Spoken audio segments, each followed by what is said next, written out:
हर महीने की पहली तारीख की तरह 1 अक्टूबर से भी कई नियम बदलने जा रहे हैं। इन बदलावों का सीधा सीधा असर आपके महीने के बजट पर पड़ेगा। कुछ बदलाव आपको राहत देने वाले हैं, जबकि कुछ बदलावों से आपकी जेब पर बोझ बढ़ने वाला है।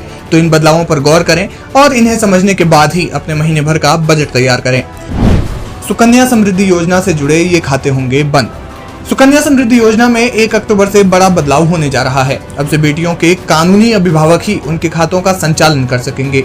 नए नियम के मुताबिक अगर किसी शख्स द्वारा बेटी का सुकन्या समृद्धि योजना का खाता खोला गया है और वह कानूनी तौर पर उसका अभिभावक नहीं है, ऐसे में उन्हें यह अकाउंट बेटी के कानूनी अभिभावक या माता पिता को ट्रांसफर करना होगा। नए नियमों के मुताबिक केवल कानूनी अभिभावक या प्राकृतिक माता पिता ही सुकन्या समृद्धि योजना के तहत खाते खोल और बंद कर सकते हैं। इसके तहत अगर 2 से अधिक खाते खोले जाते हैं तो अन्य अतिरिक्त खाते बंद कर दिए जाएंगे। HDFC credit card reward points को रिडीम करने की सीमा निर्धारित।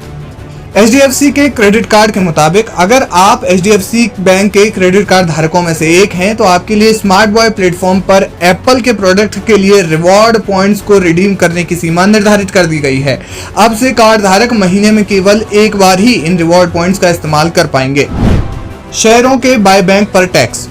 1 अक्टूबर से शेयरों की बाय बैंक पर भी डिविडेंड की तरह ही शेयर होल्डर लेवल के टैक्स लागू होंगे। इसके अलावा किसी भी कैपिटल गेन या लॉस को कैलकुलेट करते समय इन शेयरों की अधिग्रहण लागत को ध्यान में रखा जाएगा। इस बदलाव से बाय बैंक का ऑप्शन चुनने वाले शेयर होल्डर्स पर टैक्स का बोझ बढ़ जाएगा, क्योंकि अब कैपिटल गेन पर डायरेक्ट टैक्स लगाया जाएगा। पैन आधार से जुड़े नियम। 1 अक्टूबर 2024 से पैन अलॉटमेंट के लिए आवेदन फॉर्म और इनकम टैक्स रिटर्न में आधार एनरोलमेंट आईडी का उल्लेख नहीं किया जा सकेगा। सरकार की ओर से ये कदम डुप्लीकेशन को रोकने के लिए उठाया गया है।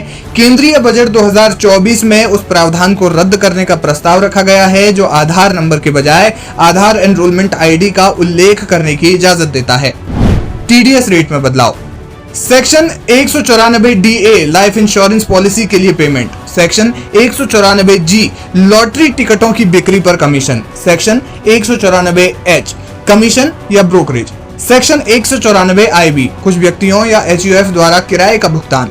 सेक्शन 194M कुछ व्यक्तियों या HUF द्वारा कुछ रकम का भुगतान। Section 194F mutual fund unit की रीपर्चेज या UTI से संबंधित भुगतान। Section 19DA, section 194H, section 194IB और सेक्शन 194M के तहत भुगतान के लिए TDS दरें कम कर दी गई हैं।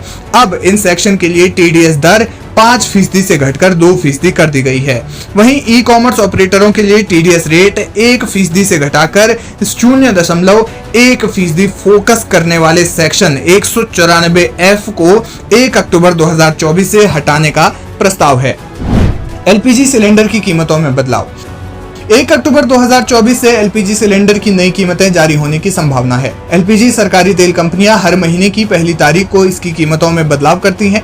ऐसे में 1 अक्टूबर 2024 से LPG सिलेंडर की नई कीमतें जारी होने की संभावना है।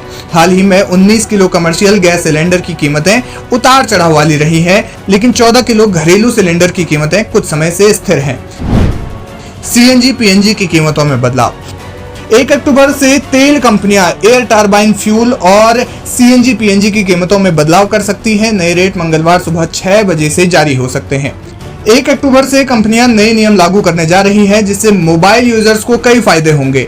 अब यूजर्स अपने क्षेत्र में उपलब्ध नेटवर्क की जानकारी पा सकेंगे और स्पैम कॉल्स कम कर पाएंगे। पहले ये नियम 1 सितंबर से लागू किए जाने थे, लेकिन TRAI की तरफ से इसे 1 महीने के लिए बढ़ा दिया गया था। अक्टूबर में 15 दिन बैंकों की छुट्टियां। भारतीय रिजर्व बैंक की ऑफिशियल वेबसाइट पर दी गई जानकारी के मुताबिक अक्टूबर में कुल 15 दिन बैंकों की छुट्टियां रहने वाली हैं। इसमें गांधी जयंती और दुर्गा पूजा से लेकर बैंकों में होने वाली साप्ताहिक छुट्टियां भी शामिल है। बता दें कि इस महीने में 2 शनिवार और 4 रविवार के दिन बैंक में छुट्टियां हैं।